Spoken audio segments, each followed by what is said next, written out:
और बड़ी खबर इस वक्त तेलंगाना से आपको बता दें, जहां हन्नमकोंडा इलाके में एक होटल में आग लग गई है। जिस होटल में यह आग लगी वहां पर काफी अफरा तफरी मच गई है और आग कैसे लगी इस बात की जांच फिलहाल अभी जारी है। आग कितनी भयानक थी, इसे देखते हुए पूरे होटल को इसने अपनी चपेट में ले लिया है।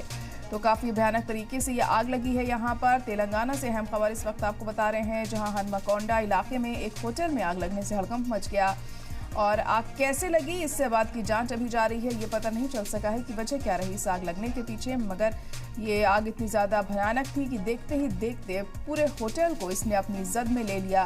फिलहाल आग बुझाने की कोशिश भी वहां पर की जा रही है। तस्वीरें देखकर आप अंदाज़ा लगा सकते हैं कि कितने खतरनाक तरीके से ये आग यहाँ पर लगी थी। काफ़ी लोग भी इसकी जद में आए हैं, ऐसी खबर सामने आ रही है, लेकिन अभी तक किसी के हताहत होने की खबर नहीं है। तो अहम खबर तेलंगाना से आपको बता रहे हैं, जहां हन्नमकोंडा इलाके में होटल में आग लग गई है।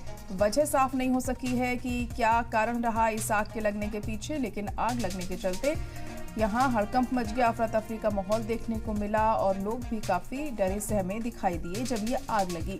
आग बुझाने के लिए दमकल की टीम मौके पर पहुंची और मशक्कत वहां पर की गई कि जल्द से जल्द इस आग को बुझाया जा सके, मगर ये आग कैसे लगी इसकी जांच अभी जारी है और कोशिश की जा रही है ये पता लगाने की कि आखिर वजह क्या रही इस आग लगने के पीछे। काफी भयानक तरीके से ये आग लगी थी और देखते ही देखते पूरे होटल को इसने अपनी जद में ले लिया।